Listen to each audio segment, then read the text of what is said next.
Olá pessoal, tudo bem? Eu vou falar um pouquinho hoje sobre currículo.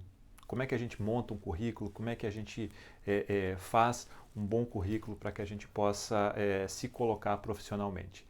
A gente acaba se formando, a gente vai atrás de oportunidades de trabalho e é claro que a primeira impressão que a gente precisa passar é pelo currículo. Normalmente a gente não vai conseguir logo marcar uma entrevista, conversar com algumas pessoas, a gente vai acabar deixando o nosso currículo e a pessoa vai ou não entrar em contato, muitas vezes dependendo das informações que aquele currículo nos passa, né? E a gente não tem nada parecido na nossa faculdade. Como é que a gente elabora um currículo? A gente está acostumado com aqueles currículos gigantescos, né? Para a prova de residência é uma coisa, para a prova de residência eles pedem currículos que são gigantescos, que você coloca lá todos os seus congressos que você participou, todos os eventos, a tua graduação, a tua escolaridade desde lá do pré. E é claro que isso aqui, isso num mundo profissional, digamos assim, não é tão aceito. Então, como é que a gente faz um bom currículo na medicina? Bom, a primeira coisa, o formato dele. Ele deve ser um currículo sóbrio, ele deve ser um currículo que tenha uma cara sóbria, tradicional. Você não pode colocar lá muitos enfeites, muitas coisas. Isso, em geral, na nossa área, não é muito bem aceito. Então, o ideal aqui é um formato que a gente chama de cronológico descendente, ou seja, você vai colocando tudo o que você, todas as informações ano a ano, do ano desse ano para os anos posteriores. Como eu falei, o design então tradicional não é muito indicado colocar uma foto no currículo. E a letra também tem que ser uma letra tradicional, tá? A letra é Arial, Tahoma, Calibri ou a Times New Roman, tá?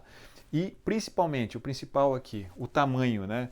O ideal de um currículo é que seja uma ou no máximo duas folhas, tá? Então, não colocar aquele monte de informação, aquele currículo extenso, gigantesco, tá?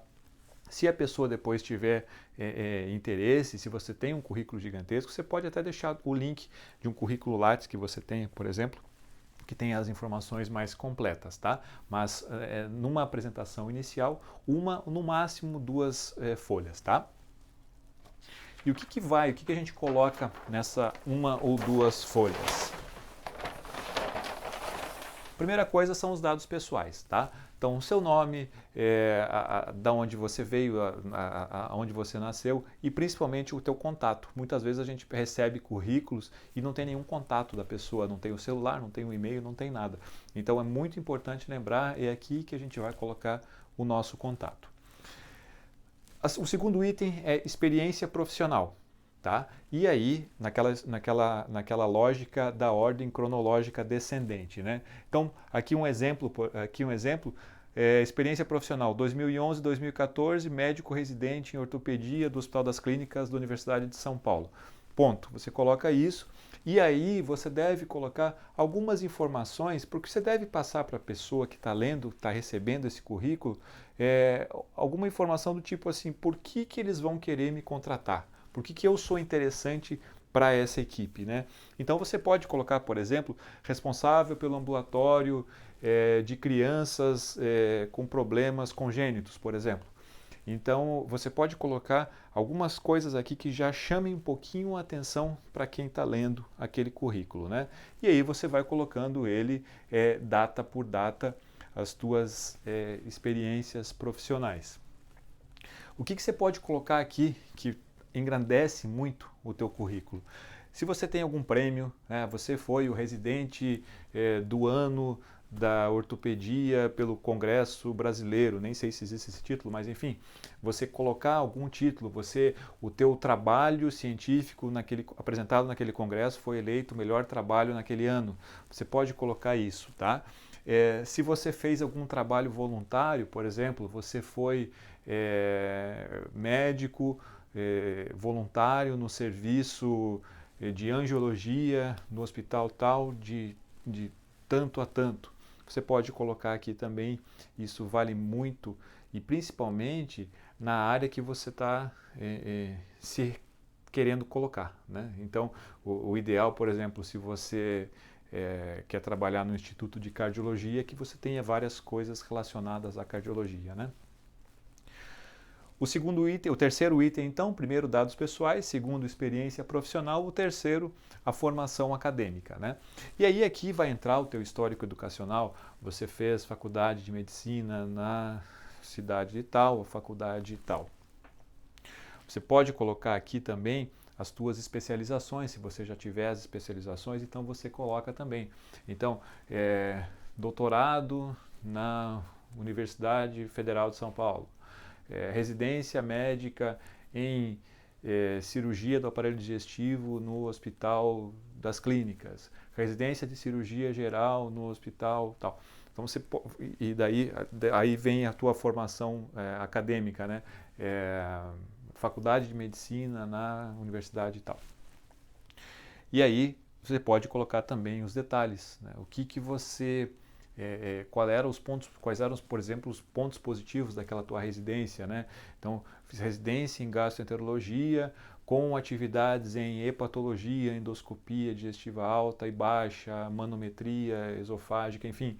Você pode colocar um pouquinho a mais aqui para que a pessoa saiba o que você fez e talvez o que você não tenha feito, né? O programa de residência não é um programa uniforme, né? Não existe um programa, existem as necessidades básicas de cada especialidade, mas existem características de cada lugar, né? Então você pode colocar, por exemplo, características que te favoreçam nesse momento aqui.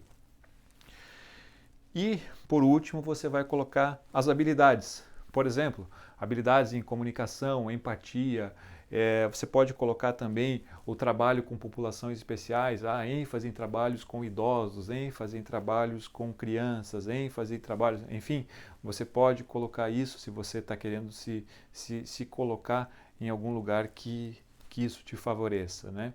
Então, basicamente, a estrutura do teu currículo vai ser essa.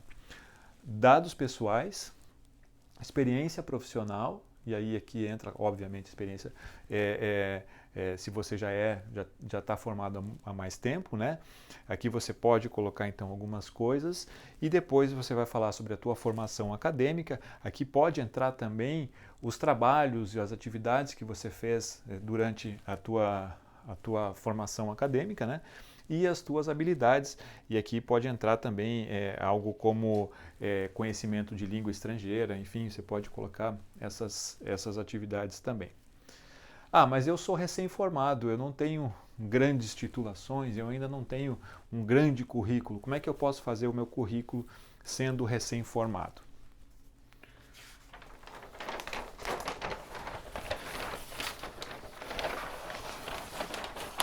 Bom, a ênfase do recém-formado vai ser nas atividades de graduação, óbvio, né? Então, se você é recém-formado, você vai ter que falar mais sobre a tua faculdade. Então, e na tua faculdade, aqui sim, você pode entrar um pouquinho mais. Vocês vejam que eu não falei muito ali sobre estágios, monitorias e tal, porque talvez não coubesse, né? Talvez se começasse a colocar essas coisas, ficaria muito extenso. Mas, sendo um recém-formado, você vai falar sobre os estágios que você fez, estágios na tua faculdade, estágios extracurriculares que você fez, monitorias, se você tem monitoria, você deve colocar aqui, as publicações científicas, especialmente as publicações relacionadas àquele cargo que você pretende ocupar, mas é claro que aqui se você tiver várias, você pode colocar as tuas publicações, as participações em congressos, a participação em ligas, isso é muito importante também, e os trabalhos voluntários. Trabalhos voluntários aqui, a gente quer dizer a questão de você se voluntariar para fazer, por exemplo, um trabalho ou um estágio em determinado serviço. Você pode colocar isso também. Você deve colocar aqui os seus conhecimentos, se você tem conhecimentos em informática, conhecimentos em línguas, isso é importante também. Se você participou de algum intercâmbio, isso também deve ser colocado no seu currículo, tá? E no final você pode escrever um objetivo, né? O meu objetivo para essa vaga, porque tal, tal, tal, tal, tal, e aí você faz uma pequena venda tua, né, de 2 a 3 linhas, por que você é uma pessoa interessante para ocupar aquela posição, tá?